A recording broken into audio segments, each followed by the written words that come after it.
காவல்துறை நடவடிக்கை சரியாக செயல்படுத்த வேண்டும் என வலியுறுத்தித்தான் கடந்த 15 தினங்களாக காவல்துறை ஆய்வாளரிடம் முறையிட்டோம். நடவடிக்கை எடுக்கப்படவில்லை. அதற்கு பிறகு காவல் துணை கண்காணிப்பாளரிடம் முறையிட்டோம். அதற்கு பிறகு நடவடிக்கை இல்லை.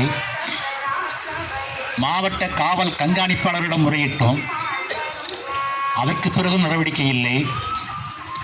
மாவட்ட துணை செயலாளர் ராஜேந்தர் குறிப்பிட்டதைப் போல நள்ளிரவில் கடை புகுந்து அடித்து பூட்டை உடைத்து நொறுக்கி பொருள்களை சூறையாடிய அந்த நிகழ்வை ஏதோ கடை உரிமையாளருக்கும் வாடகைதாரருக்கும் உள்ள சிவில் பிரச்சனை என்று அவர்கள் அந்த புகாரை நடவடிக்கை இல்லாமல் கிடப்பில் போடப்பட்டது.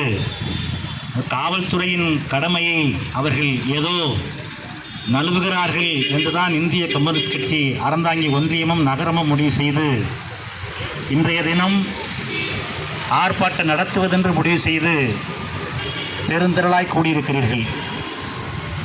நான் 3 மணிக்கு வந்தவுடன் மாவட்ட துணை செயலாளர் செய்தியை சொன்னார். காவல்துறை அதிகாரிகள் அணுகி சம்பந்தப்பட்ட குற்றவாளியை கைது செய்து இப்போது காவல் நிலையத்தில் கஸ்டடியில் வைத்திருக்கிறார்கள். சூறையாடப்பட்ட பொருள்கள் சில பொருள்களை மீட்டு காவல்துறை கையகப்படுத்தி இருக்கிறது. நடவடிக்கையை நாங்கள் முறையாக எடுத்துள்ளோம். நீங்கள் ஆர்ப்பாட்டத்தை திரும்பப் பெற வேண்டும் என்று காவல்துறை வேண்டுகோள் விடுத்திருக்கிறது என்ற செய்தியை சொன்னார்கள். சரி, காவல்துறைக்கு நன்றி. அதற்கு இந்த செய்தியை நம்முடைய தோழர்களுக்கு சொல்லி நாம் கலைந்து போகலாம் என்று